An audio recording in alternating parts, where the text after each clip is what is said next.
आज हम लोग एफएससी पार्ट 1 फिजिक्स का चैप्टर नंबर 4 और उसका जो हमारा टॉपिक जो चल रहा है ना वो है एब्सोल्यूट ग्रेविटेशनल पोटेंशियल एनर्जी। ठीक है स्टूडेंट्स, तो ये जो टॉपिक है ना बहुत ही इंपॉर्टेंट है, तो इसके ऊपर आप लोगों ने बहुत ज़्यादा अपना फोकस देना है। ठीक है, इसको मैं आप लोगों के लिए इस तरह से आप लोगों के सामने डिलीवर करूंगी कि आप लोगों को बिल्कुल ही आसानी से समझ आ जाए। ठीक है, अब आप लोग सबसे पहले आप लोगों का सवाल होगा कि पोटेंशियल एनर्जी के लिए तो हमारे पास फॉर्मूला गिवन था P potential energy equal to mgh। तो ये क्यों नहीं लगा रहे हम लोग, और यहाँ पे नया टर्म क्यों यूज़ किया एब्सोल्यूट ग्रेविटेशनल पोटेंशियल एनर्जी। तो स्टूडेंट्स, पोटेंशियल एनर्जी का जो ये फॉर्मूला है वो हम लोग किस वक्त लगाते हैं, जब हमारे पास value of g is constant, जब हमारे पास वैल्यू ऑफ जी क्या हो, कॉन्स्टेंट हो। यानी अब जब हम अर्थ पे हैं तो हम पोटेंशियल एनर्जी का फॉर्मूला ये वाला यूज़ करेंगे। लेकिन जब हम लोग अर्थ से दूर जा रहे हैं, लेट्स सपोज यहाँ पे डायग्राम देख रही है, ये अर्थ है और ये अर्थ से बाहर की स्पेस है। ठीक है, वहाँ पे अगर हम लोग देखें ये मैस यहाँ पड़ा हुआ है। ठीक है, मैस एम मैंने यहाँ पे शो किया हुआ है, मैस यहाँ पड़ा हुआ है और हमने इसको पूरे लेंथ को जो है ना बाहर जो डिस्टेंस है इसको मैंने पैचेस में डिवाइड कर दिया 1 2 3 and up to so on n तक। अब आप लोग यहाँ पे देख रहे होंगे कि सबसे पहले आप लोग देखें वन पे हमारे पास इसका डिस्टेंस क्या है, R1 है, और टू पे हमारे पास इसका डिस्टेंस क्या है, यहाँ से लेकर यहाँ तक R2 है। उसके बाद हमारे पास R1 और R2 के दरम्यान में क्या है, डिस्टेंस डेल्टा R है, जिसको हम लोग R2 माइनस R1 बड़े में से छोटे को माइनस करेंगे। अब स्टूडेंट्स यहाँ पे अगर आप लोग देखें, अगर ऑब्जेक्ट यहाँ पे होता तो हमारे पास जी की वैल्यू निकालने के लिए हम लोग ये वाला फॉर्मूला पुट कर सकते थे। लेकिन जब ऑब्जेक्ट यहाँ पे है तो हम लोग कैसे निकाल सकते हैं पोटेंशियल एनर्जी की वैल्यू, कैसे निकाल सकते हैं। ठीक है, जब हमारे पास ऑब्जेक्ट किस पे था, अर्थ पे था, हम लोग जी की वैल्यू सिंपली 10 या फिर 9.8 लगा के सॉल्व कर सकते हैं। लेकिन जब ये अर्थ की इससे ग्रेविटी से बाहर चला गया तो इसकी ग्रेविटी भी चेंज हो जाएगी और इसकी ग्रेविटेशनल पोटेंशियल एनर्जी भी चेंज हो जाएगी और ये वेरी करती रहेगी जी की वैल्यू। अब आप लोग यहाँ पे देख रहे होंगे as g is inversely proportional to r square, g r square की इन्वर्सली प्रोपोर्शनल है। यानी यहाँ पे क्या अप्लाई हो रहा है, inverse square law. Inverse square law का क्या मतलब है कि जैसे जैसे हम लोग दूर जा रहे हैं वैल्यू ऑफ जी भी चेंज होती जाएगी। ठीक है, मतलब ये इसका इन सिंपल वर्ड्स में आपको बता रही हूँ। अब so value of g is not constant and potential energy is equal to mgh is not possible. तो इसको लगाना हमारे पास पॉसिबल नहीं है और ये एप्लीकेबल भी नहीं होगा जब हमारे पास वैल्यू ऑफ जी कांस्टेंट नहीं होगी। तो स्टूडेंट्स, अब आप लोग पता चल गया होगा कि ये टॉपिक हम लोग क्यों पढ़े हैं। एब्सोल्यूट का मतलब है यकीन, एब्सोल्यूट का मतलब है किसी हद तक सर्टेन होना। ठीक है, यकीनियत होना। ठीक है, यकीनियत। अब ग्रेविटेशनल पोटेंशियल एनर्जी की वैल्यू फाइंड आउट कर रहे हैं विद रिस्पेक्ट टू फ्रॉम अर्थ से बाहर, आउटसाइड द अर्थ। उसके बाद हमारे पास क्या ग्रेविटेशनल है, ग्रेविटी भी और पोटेंशियल एनर्जी भी साथ ही कैलकुलेट करके हम लोग देखना चाहते हैं कि इसकी वैल्यू क्या आती है।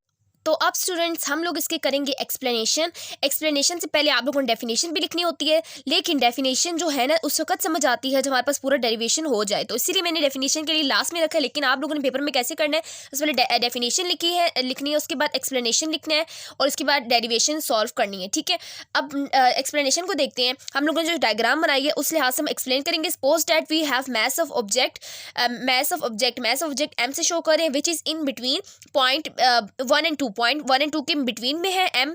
तो इसीलिए हम लोगों ने यहाँ पे ये लिखा है it is at R2 distance from the earth के बिल्कुल मिड से ये कितने डिस्टेंस पे R2 पे है। अब इसके बाद हमें क्या कहा हुआ है कि द डिस्टेंस एट पॉइंट 1 इस R1, पॉइंट 1 पे जो इसका डिस्टेंस बनता है अर्थ से वो क्या होता है, R1 होता है, और पॉइंट 2 से कितना बनता है, R2 बनता है। जबकि पॉइंट 2 इस R2 while the difference of distance, दोनों का जो डिफरेंस बनता है ना R1 और R2 का, वो कितना आता है, R1 और R2 का डिफरेंस कितना आएगा, हमारे पास डेल R आएगा, डेल R यानी delta R which is small change in difference R2 minus R1, बड़े में से छोटा माइनस करेंगे। As the body is going far away, body दूर जा रही है ना, अब ये जो मैस है वो दूर जाता जा रहा है। हमने क्या किया, हमने लेट्स सपोज कि हमने वीडियो एक लगाई हुई है, उसको हमने पॉज करके देख रही है। ठीक है, अभी मैंने पॉज करके बनाई है पिक्चर, पिक्चर बोलते हैं आप जो भी बोलते हैं, डायग्राम जो है ना पॉज करके बनाई है। अभी बॉडी मूव कर रहा है, मैंने बिल्कुल आराम से मूव कर रहा है। मैंने इसके डिस्टेंस को स्मॉल पैच में डिवाइड किया है और फिर मैं इसके एक पैच से इसका जी की वैल्यू यानी ग्रेविटेशनल पोटेंशियल एनर्जी को कैलकुलेट करना चाह रही हूँ। इसलिए मैंने यहाँ पे उस डायग्राम को बनाया है जो मैंने वीडियो पॉज करके देख रही हूँ। ठीक है, मैं आपको एग्जांपल दे रही हूँ। अब ये बॉडी असल में मूव करी है, as the body is going far away so we divide the distance into small patch to make value of g uniform, ताकि हमारे पास जी की वैल्यू यूनिफॉर्म बन जाए। अब बॉडी मूव करती जा रही है तो जी की वैल्यू यूनिफॉर्म तो नहीं होगी और हम लोग इस तरह कैलकुलेट करने में भी हमारे लिए मुश्किल हो जाएगी। तो इसलिए हम लोग अब यहाँ से डेरिवेशन स्टार्ट करती हैं। तो स्टूडेंट्स सबसे पहले स्टेप आप लोगों ने क्या करना है कि लिखना है फ्रॉम फिगर से आप लोगों को क्या नज़र आ रहा है कि डेल आर किसके बराबर है, del r is equal to R2 minus R1। सबसे पहले आप लोगों का स्टेप यहाँ से स्टार्ट होता है, ठीक है। सबसे पहले स्टेप आप लोगों ने यहाँ से स्टार्ट करना है और इसके बाद नेक्स्ट काम आप लोगों ने क्या करना है, नेक्स्ट काम ये कि हमें ये मालूम हुआ है कि R जो है ना, as R is mid way between R1 and R2। अब यहाँ पे अगर आप लोग देखें, अब ये मैंने जो डेल R बताया है वो R1 और R2 को दोनों का डिफरेंस है, जबकि R की वैल्यू क्या बनती है, R की वैल्यू ये वाली है। स्टूडेंट्स आप लोगों को क्लियर हो रहा होगा, मैं दोबारा से यहाँ पे साइड पे बना देती हूँ, ये भी मैं आप लोगों को भी बताऊंगी, एक्सप्लेन करूंगी इसके बारे में भी। सबसे पहले यहाँ पे देखते हैं, मेरे पास ये क्या है 0.2 और ये मेरे पास क्या है मैस एम के लिए मैं सीधी स्ट्रेट लाइन लगा रही हूँ और मेरे पास क्या 0.1, ठीक है। और इसके बाद ये हमारे पास क्या है अर्थ का जो ये मैंने बना दिया, ठीक है। अब आप लोग यहाँ पे देख रहे हैं कि 1 और 2 के दरमियान डिस्टेंस को मैं डेल आर बोल रही हूँ और इसके और 1 और अर्थ के मिड से लेकर डिस्टेंस को क्या बोल रही हूँ, R1 बोल रही हूँ। अब 1 और अर्थ के मिड से लेकर मैं क्या बोल रही हूँ, R2 बोल रही हूँ। अब मेरे पास R क्या है, अब मैंने आप लोगों को बताया कि R मेरे पास क्या है, R is a mid way between R1 and R2। R1 और R2 के दरमियान में मिड वे क्या है, ये वाला डिस्टेंस है। मैं इसको किससे दिखाऊंगी, आप लोगों को ब्लैक से दिखाती हूँ कि ये जो मेरे पास डिस्टेंस है ना, यहाँ से लेकर M के मैच से लेकर, अब मैं यहाँ पे डेल आर को नहीं बता रही, मैं यहाँ पे एम से लेकर अर्थ के मिड तक बता रही हूँ। ये क्या है, ये हमारे पास क्या है, आर है। तो आप लोगों को क्लियर हो गया होगा मैं क्या कहना चाह रही हूँ कि R S R is mid way between R1 and R2, between R1 and R2 के दरमियान में है। तो हम लोग इसको क्या लिख सकते हैं कि R इज इक्वल टू, जब हम R1 और R2 को ऐड करेंगे और फिर R1 और R2 को ऐड करेंगे और फिर 2 पे डिवाइड करेंगे तो हमारे पास क्या आता है, R आता है। यानी एवरेज निकाल रहे हैं, आप इस तरह भी बोल सकते हैं कि एवरेज फाइंड आउट कर रहे हैं, ठीक है। तो हमारे पास ये इस तरह आ गया, ठीक है। क्लियर हो रहा होगा आप लोगों को कि हमने सिंपली क्या किया, हम लोगों ने क्या कहा है कि R is mid way between R1 and R2। अब हम लोगों ने नेक्स्ट स्टेप में क्या किया, R is equal to R1, ये जो R1 है स्मॉल डिस्टेंस 1 पॉइंट से मिड से लेकर 1 पॉइंट तक का, और मिड पॉइंट से लेकर 0.2 तक का डिस्टेंस को R2 कहा हुआ है। दोनों को ऐड करेंगे, 2 पे डिवाइड करेंगे, हमारे पास क्या आ जाएगा, R आ जाएगा, ठीक है, जो कि मिड में है। तो हम लोग इसको सिंपली क्या कह सकते हैं, R इज एवरेज। अब नेक्स्ट काम हम लोगों ने क्या करना है, तो नेक्स्ट काम से पहले मैं आप लोगों को यहाँ पे ये वाला कंसेप्ट दे दूँ कि ये क्या है हमारे पास, ठीक है। अब ये देखें कि ये ग्राउंड लेवल है और बॉडी जा रही है अप टू फॉर अवे जा रही है, बहुत दूर जा रही है, जो कि हमें इसके डिस्टेंस बिल्कुल भी नहीं पता, इसका पॉइंट क्या है, इसका एक पॉइंट ऑफ टर्मिनेशन क्या है, कहाँ पे जाके ये स्टॉप हो रही है, कहाँ पे जाके इसे रुकना है। तो उसको हम लोग क्या बोलेंगे, इनफाइनाइट बोलेंगे। तो जी की वैल्यू हमारे पास क्या हो जाएगी, वहाँ पे 0 हो जाएगी, ग्रेविटी ऑफ अर्थ 0 हो जाएगी। तो पोटेंशियल एनर्जी भी क्या हो जाएगी, इससे पोटेंशियल एनर्जी हमने क्या पढ़ा, mgh पढ़ा। जब एक वैल्यू कोई से भी 0 हो जाएगी तो पूरी को क्या बना देगी, पोटेंशियल एनर्जी होल क्या हो जाएगा, 0 हो जाएगा। तो स्टूडेंट्स अब एवरेज वाले आर से हम लोग उससे आगे बात शुरू करते हैं कि हमने क्या करना है। अब स्टूडेंट्स हमने कोई वर्क तो किया है ना कि अब इसको यहाँ से work is done in bringing the body. अब इस बॉडी को मैंने यहाँ से उठा के 2 के करीब लेके जा रही हूँ, तो मैं वर्क कर रही हूँ ना, अभी 2 के करीब जा रहा है, ठीक है। तो as work is done in bringing the body from point 1 to point 2, bringing the body या फिर ऑब्जेक्ट फ्रॉम 1 to 2 से मेरे क्या मुराद है कि पॉइंट 1 से पॉइंट 2 तक लेके जाने में हम लोगों ने एक वर्क किया है क्योंकि इसको हम लोग ग्रेविटी के अगेंस्ट लेके जा रहे हैं, तो इसमें वर्क डन होगा। और अगर आप लोग देखें, मैं अभी इसके बारे में आपको नेक्स्ट टाइम में बताती हूँ, बल्कि अभी पहले हम लोग लिखते हैं simply work done from 1 to 2, 1 से 2 पे जा रहे हैं, तो वर्क डन 1 to 2 लिखेंगे, which is equal to f dot d हो गया, ठीक है। एफ डॉट डी को खोलने के लिए क्या फॉर्मूला था, एफ डी कॉस थीटा, मैंने आप लोगों को पढ़ाया हुआ दूसरे चैप्टर में, एफ डी कॉस थीटा। अब यहाँ पे फोर्स कौन सी लगेगी, एक तो हमारे पास है फोर्स ऑफ ग्रेविटी और एक हमारे पास है आर। अब देखिए स्टूडेंट्स यहाँ पे कि सिंपली हमारे पास क्या हो रहा है, फोर्स ऑफ ग्रेविटी क्या लग रही है, डाउनवर्ड लग रही है, फोर्स ऑफ ग्रेविटी डाउनवर्ड है, अर्थ अपनी तरफ अट्रैक्ट कर रही है, लेकिन हम लोग फोर्स लगा के उसको अप्लाइड फोर्स हमारी अपवर्ड है और उसको हमारे पास डिस्टेंस कवर हो रहा है डेल आर। तो इसीलिए हम लोग यहाँ पे क्या लिखेंगे, हमारे यहाँ पे होगा कि दोनों के में एंगल कितना बन रहा है, 180 डिग्री बन रहा है, और यहाँ पे हमारे पास फोर्स ऑफ ग्रेविटी को हम लोग कंसीडर करेंगे, ठीक है। अब मैं यहाँ पे एफ जी लिख रही हूँ जो कि फोर्स ऑफ ग्रेविटी को शो कर रहा है, एफ जी, और डी डी हमारे पास क्या होगा, स्मॉल चेंज इन डिस्टेंस, या फिर दोनों के दरमियान जो डिस्प्लेसमेंट है वो स्मॉल, वो डेल आर होगा। और कॉस कितना बन रहा है अभी मैंने आप लोगों को बताया है, एक हमारे पास डेल आर ऊपर की तरफ है डिस्प्लेसमेंट और फोर्स नीचे की तरफ है, तो हमारे पास दोनों के दरमियान एंगल कितना बन रहा है, 180 डिग्री बन रहा है। तो हम लोग यहाँ पे क्या लिख देंगे, 180 डिग्री, कॉस 180 डिग्री। नेक्स्ट काम क्या करना है आप लोगों ने, एफ जी आपको मालूम है, यानी force of gravity. Force of gravity आप लोगों को पता है, g m m over r square, g m over r square है, ये आप लोगों को मालूम है, पहले भी आप लोगों ने पढ़ा है। अब इसके बाद नेक्स्ट काम क्या है कि डेल आर हमारे पास किसके बराबर है, del r small change in displacement है, जो कि मैंने आपको पहले बता चुकी हूँ, 1 और 2 के दरमियान जो डिस्टेंस है उसको मैंने क्या कहा था, डेल आर कहा था, del are R2 minus R1 है, तो मैं यहाँ पे क्या लिख दूंगी, R2 minus R1, R2 minus R1। अब इसको यहाँ मैं पुट करूँगी, अब इन दोनों वैल्यूज़ को मैं यहाँ पुट करूँगी, ठीक है, ऊपर वाली इक्वेशन 1 में कह देते हैं, put both in equation 1, put both in equation 1, equation 1 में पुट करूँगी, मेरे पास क्या आएगा, g small m capital m for mass of earth, small m is for mass of object, and r square which is multiplied with r2 minus r1 which is multiplied with -1 cos 180 करें आप calculator पे, -1 आ जाएगा, ठीक है। अब ये -1 अब मैं स्टार्ट में लगा देती हूँ, minus g m over r square which is multiplied by R2 minus R1, ठीक है स्टूडेंट्स, यहाँ तक बात क्लियर होगी।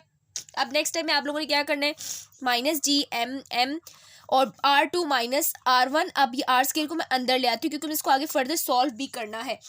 अब स्टूडेंट्स आप लोग यहाँ पे देख रहे हैं, हम लोग 2 पॉइंट्स के दरमियान में निकालना चाह रहे हैं ग्रेविटेशनल पोटेंशियल एनर्जी, तो हमें 2 पॉइंट्स चाहिए, 2 पॉइंट्स चाहिए, तो फिर हम लोग कैसे कर सकते हैं, हमें इस तरह का चाहिए, a 1/a माइनस 1/, अब लेट्स सपोज ये 1/1 हो गया, ये 1/2, ये पहला पॉइंट, दूसरा पॉइंट, इस तरह करके हम लोगों ने शो करना है। तो इसीलिए हम लोग आर स्क्वायर की वैल्यू फाइंड करने लगे हैं, आर स्क्वायर की वैल्यू फाइंड करने लगे, इसको यहीं पे हम लोग छोड़ देंगे। और इससे पहले हम लोगों ने क्या काम करना है कि आप लोगों ने कहना है कि हम लोग नेगेटिव साइन को इग्नोर करें। क्यों इग्नोर करें, क्योंकि ये आपके लिए आगे मसला बन सकता है। अब ये इग्नोर हम लोग इसलिए करें, हमें तो पता है ना कि हम लोग वर्क खुद करें, हम लोग against the force of gravity करें, तो एंगल हमारे पास कितना बनेगा, 180 बनेगा, जो कि नेगेटिव साइन होगा। तो यहाँ पे आप लोग को नेगेटिव साइन इग्नोर कर दें ताकि आप लोगों के लिए आसानी हो। तो यहाँ पे मैं क्या लिखूंगी, नेगेटिव साइन इज इग्नोर्ड। अब स्टूडेंट्स हम लोगों ने क्या करें, नेगेटिव साइन को इग्नोर कर देना है और हम लोग क्या लिख देंगे, work done from 1 to 2 which is equal to g m over multiplied with R2 minus R1 divided by r square. अब मैंने आप लोगों को बोला है कि हम लोगों ने आर स्क्वायर की वैल्यू फाइंड आउट करनी है। तो स्टूडेंट्स अब इससे बाद हमारा एक नेक्स्ट स्टेप रह गया, और आर स्क्वायर की वैल्यू हम लोग इस तरह क्यों नहीं कर सकते, क्योंकि हमें 2 पॉइंट्स के दरमियान में चाहिए, हम लोगों ने सिंपल करके आगे फर्दर सॉल्व करना है। एज फ्रॉम इक्वेशन 1 से हमें क्या पता चल रहा है, इक्वेशन 1, अब इक्वेशन 1 में यहाँ पे भी कह चुकी थी, लेकिन इसको मैं कहती थी इक्वेशन नंबर 2, इक्वेशन नंबर 2 हो गई हमारे पास। इक्वेशन 1 में हमारे पास क्या था, जो हम लोगों ने बोला था, del r is equal to R2 minus R1, del r is equal to R2 minus R1 बोला था ना, इसको हम लोग दोबारा से लिखेंगे और R2 को सिंपल अलग कर लेंगे, ठीक है।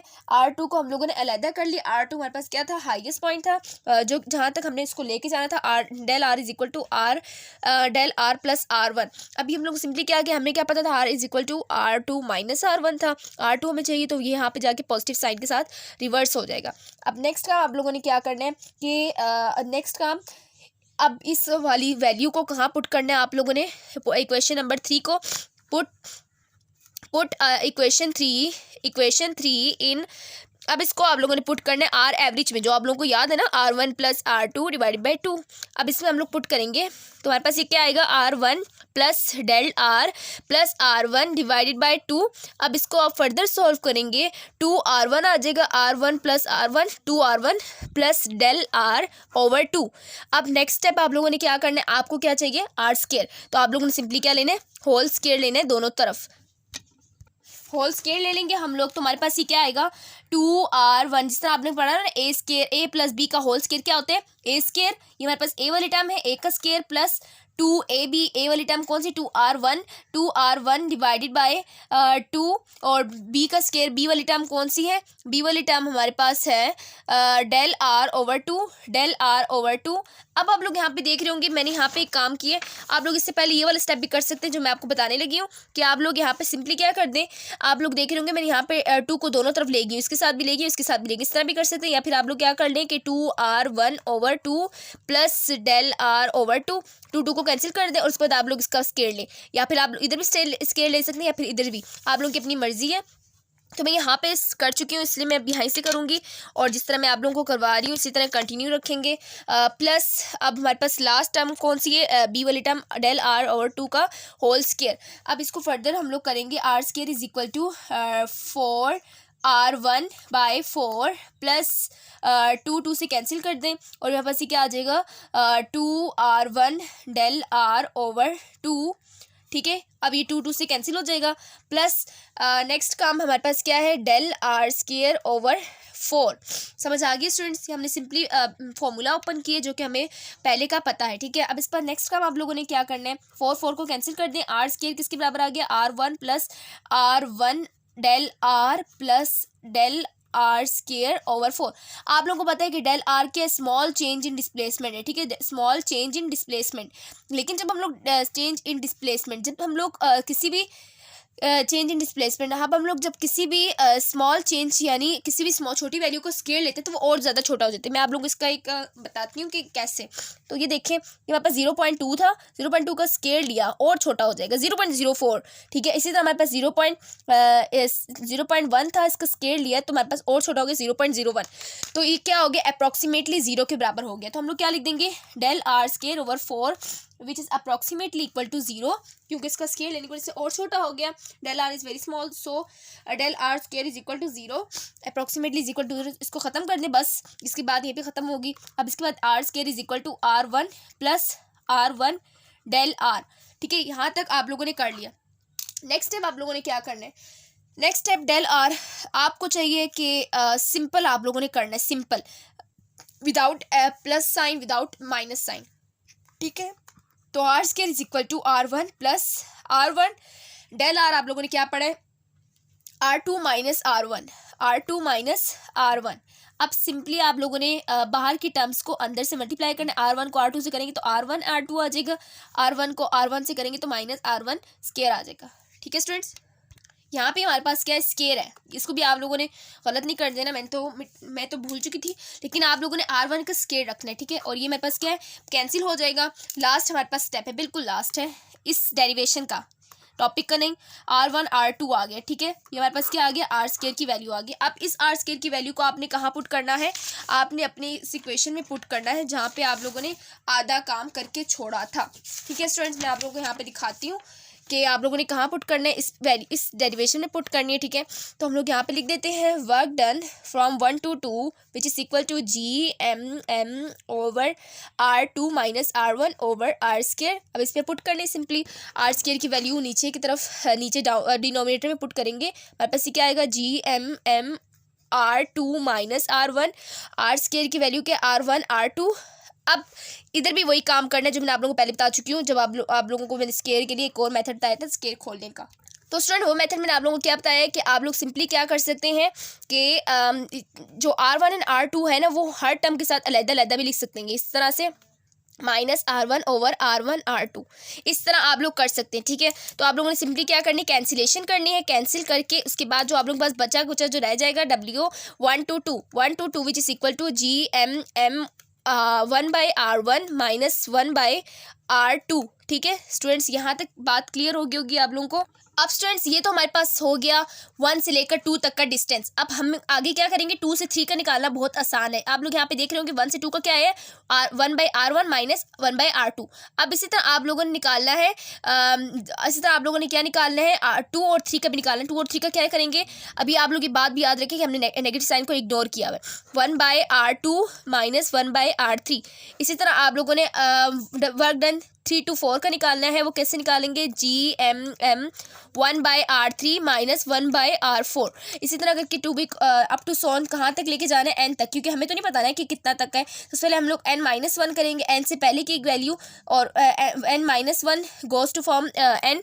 अच्छा ये क्या, n-1 से लेकर n तक का डिस्टेंस कितना होगा, GMM 1/r n-1 लिखेंगे, देन माइनस RN, ठीक है स्टूडेंट्स। ये हो गया। उसके बाद हम लोगों ने n पे निकालना है। n पे हम लोग कैसे निकालेंगे, n पे हमारे पास क्या होगा, work done n to 1 to n लिखेंगे आप लोग, ठीक है, 1 से लेकर n तक, ठीक है, 1 से लेकर जितने भी हमारे पास है उस तक हमारे पास कितना होगा, GMM, मैं आप लोगों को दिखा दूँ, GMM 1/R1 - 1/Rn, ठीक है स्टूडेंट्स। लास्ट का आप लोगों ने क्या करना है, इन सब वर्क को टोटल करना है, ठीक है, टोटल करना है जो कि 1 से लेकर, जो कि वर्क डन किया गया 1 से लेकर n तक जाने के लिए, वो कितना आएगा। ये स्टेप नहीं करना स्टूडेंट्स, ये बाद में करेंगे आप लोग, ठीक है। अभी पहले आप इन सबको टोटल करेंगे, n-1 से n तक, पहले 1 से 2, 2 से 3, 3 से 4 और n-1 से n तक। अब इसको टोटल करेंगे आप लोग। अब स्टूडेंट्स यहाँ पे हम लोग टोटल करेंगे, total work done, total work done, total work done हमारे पास कितना हुआ है इसको कैलकुलेट करना है, हम तमाम वर्क को ऐड करेंगे, ठीक है स्टूडेंट्स। तो work, total work done is equal to work 1 to 2, 1 से लेकर 2 तक का, और 2 से लेकर 3 तक का, 3 से लेकर 4 तक का वर्क डन, और फिर इसके बाद अप टू सो ऑन, और वर्क डन n-1 से लेकर n तक का, ठीक है, इसको ऐड करें। अब आप लोगों ने अपने सामने वो जो पेज जिस पे आपने किया है उसको देखते जाना है, ठीक है, वहाँ से आप लोगों ने लिखते जाना है। अब हमारे पास ये क्या आएगा, 1/R1 - 1/R2 plus GMM 1/R2 - 1/R3, उसके बाद हमारे पास क्या है, GMM 1 बाय स्मॉल m है, फिर कैपिटल M है 1/R3 - 1/R4, इसके बाद अप टू सो ऑन हमारे पास ये क्या आएगा, GM और M capital M 1/Rn - 1/Rn, ठीक है स्टूडेंट्स। ये यहाँ तक क्लियर हो गया होगा आप लोगों को कि हमने सिंपली यहाँ पे ऐड के लिए यहाँ पे लिखा है, एडिंग के लिए। अब नेक्स्ट काम हम लोगों ने कॉमन को बाहर लिख लेना है, GM और M, कैपिटल M और स्मॉल m कॉमन आ रहे हैं सब में, और 1/R1 - 1/R2 प्लस आ जाएगा, प्लस 1/R2 - 1/R3, फिर दोबारा प्लस आ जाएगा, फिर 1/R3 - 1/R4, फिर दोबारा प्लस आ जाएगा, which is up to so on, plus 1/Rn - 1/Rn, ठीक है। अब स्टूडेंट्स आप लोगों ने क्या करना है, कैंसिल करना है, ठीक है, कैंसिल करना है आप लोगों ने। तो यहाँ पे क्या क्या कैंसिल हो जाएगा, 2 2 3 3, 4 भी आगे 4 से कैंसिल हो जाएगा, और 1/Rn - 1 पीछे वाले 1/Rn - 1 से कैंसिल हो जाएगा, और लास्ट में हमारे पास क्या रह गया, लास्ट में हमारे पास total work done from 1 to n कितना आया, GMM capital M 1/R1 - 1/Rn, ठीक है स्टूडेंट्स। तो ये हमारे पास हो गया total work done in bringing the body from point one two infinity या फिर n तक, ठीक है। अब ये हमारे पास इक्वेशन नंबर 7 या फिर जो भी इक्वेशन है, ठीक है, वो आगे। अब हम लोगों ने क्या फाइंड आउट करना है, हम लोगों ने कहा है कि ग्रेविटेशनल पोटेंशियल एनर्जी किसे बोलते हैं, ग्रेविटेशनल पोटेंशियल एनर्जी को हम लोग किससे डिनोट करें, ग्रेविटेशनल पोटेंशियल एनर्जी, इसको डिनोट हमने किससे किया हुआ है, UG से किया हुआ है, UG which is equal to minus work done. हमने कहा था, हमने माइनस साइन स्टार्ट में निगलेक्ट किया, वो मैंने आपको इसलिए बोल रही थी। अब आगे हम लोग दोबारा से माइनस साइन लगाएंगे, UG हमारे पास क्या है, ग्रेविटेशनल पोटेंशियल एनर्जी, जो कि हम अगेंस्ट द ग्रेविटी कर रहे हैं, ठीक है, काम, तो इसीलिए हमारे पास यहाँ पे माइनस साइन दोबारा से हम लोग ऐड कर रहे हैं उस माइनस साइन को दोबारा से, ठीक है, 1/R1 - 1/Rn, ठीक है। यहाँ पे बात क्लियर हो गई। अब इसके बाद नेगेटिव साइन किस चीज़ को शो कर रहा है, ठीक है, ये भी अब बात है कि ये नेगेटिव साइन किस चीज़ को शो कर रहा है। नेगेटिव साइन शो कर रहा है कि show that this energy must be supplied. Negative sign ये आप लोग लिख लें, negative sign show that, negative sign show that, अभी मैंने बताया कि नेगेटिव साइन क्यों आया, फिर इसको आप लोगों ने अपने अल्फाज में लिख लेना, show that this energy must be supplied to body, must be supplied to body in bringing it upward against gravity, in bringing it upward against gravity, ठीक है, ग्रेविटी के अगेंस्ट वर्क करने के लिए इसके लिए हमें एनर्जी देनी पड़ेगी बॉडी को, ठीक है, और वो एनर्जी इसके बराबर होगी जो हमने निकाला है, ठीक है स्टूडेंट्स। तो उम्मीद करती हूँ कि यहाँ तक बात क्लियर होगी। अब इसकी डेफिनेशन लिखते हैं हम लोग। अब स्टूडेंट्स यहाँ पे मैंने डेफिनेशन लिख ली है एब्सोल्यूट ग्रेविटेशनल पोटेंशियल एनर्जी की। हमने भी क्या पढ़ा है, अमाउंट ऑफ वर्क डन किया गया है in bringing an object from earth to a point of infinity यानी एन पॉइंट तक लेके जाने के लिए जो वर्क डन किया है, where value of g is zero, जब जहाँ पे value of g become zero हो जाती है। अब ये वर्क डन किसके अगेंस्ट किया है, अगेंस्ट ग्रेविटी किया है, ठीक है, work done against gravity where value of to point of infinity where value of g become zero is called gravitational potential energy, absolute gravitational potential energy, ठीक है। Absolute भी साथ लिखना है। अब नेक्स्ट काम हम लोगों ने क्या करना है, नेक्स्ट काम हम लोगों ने बताने हैं जहाँ पास अब हम लोग यहाँ पे बोल देते हैं कि हमारे पास if n approaches to infinity, अगर n हमारे पास इन्फिनिटी हो जाए तो आर एन भी हमारे पास कितना हो जाएगा, इन्फिनिटी हो जाएगा। और फिर हम यहाँ पे वैल्यू पुट करेंगे तो हमारे पास ये क्या आएगा, U ji is equal to g minus g m m 1/r1 minus 1/इन्फिनिटी, 1/इन्फिनिटी 0 होता है तो माइनस जी एम और capital m divided by r one आ जाएगा। अब जर्नल फॉर्म में हम लोग क्या कह सकते हैं, general form is equal to minus g m over r. तो यहाँ पास क्या है, जर्नल फॉर्म में हम लोग ये बोलेंगे, और जब हम लोग R1 की रेफरेंस से बोलेंगे तो यहाँ पे सिंपली R1 लिख देंगे। ठीक है स्टूडेंट्स, तो यहाँ पे हमारे पास ये डेफिनेशन के लिहाज से हमने यहाँ पे सॉल्व भी कर लिया है। Absolute gravitational potential energy at a distance R from centre of earth, distance R पे जब होगी और सेंटर ऑफ अर्थ से डिस्टेंस R पे होगी। अब फिजिकल इंटरप्रिटेशन देखेंगे हम लोग, किसकी फिजिकली इंटरप्रिटेशन हम लोगों ने क्या हासिल की है, physical interpretation.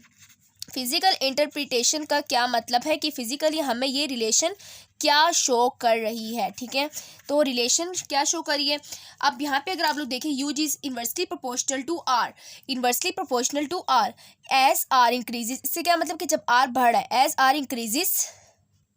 Increases U G become less negative. अब यहाँ पे नेगेटिव का साइन भी है। ठीक है, अब जब आर बढ़ रहा है तो यू जी क्या हो रहा है, लेस नेगेटिव हो रहा है।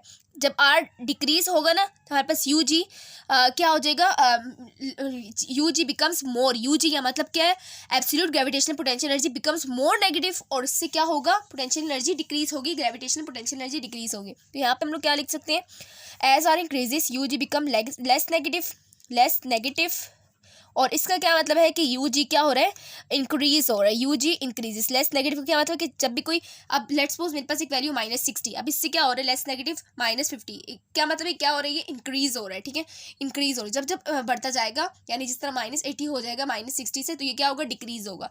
अब इसके बाद हम लोग कहेंगे एज आर यानी डिस्टेंस डिक्रीजेस, हमारे पास ये क्या हो जाएगा, U G becomes more negative, ज़्यादा नेगेटिव हो जाएगा। ज़्यादा नेगेटिव क्या शो करता है कि हमारे पास यू जी भी डिक्रीज हो जाएगा, यू जी डिक्रीजेस। तो स्टूडेंट्स यहाँ पे नेगेटिव साइन की वजह से सारा हम लोग को जो दिखाई दे रहा है वो सारा उलट हो गया। मतलब हमें क्या दिखाई दे रहा था कि यू जी इन्वर्सली प्रोपोर्शनल है आर के, जैसे जैसे हम लोग आर बढ़ाते जाएंगे यू जी डिक्रीज होगा, लेकिन यहाँ पे क्या हुआ, आर बढ़ाने से यू जी भी इंक्रीज हो गया।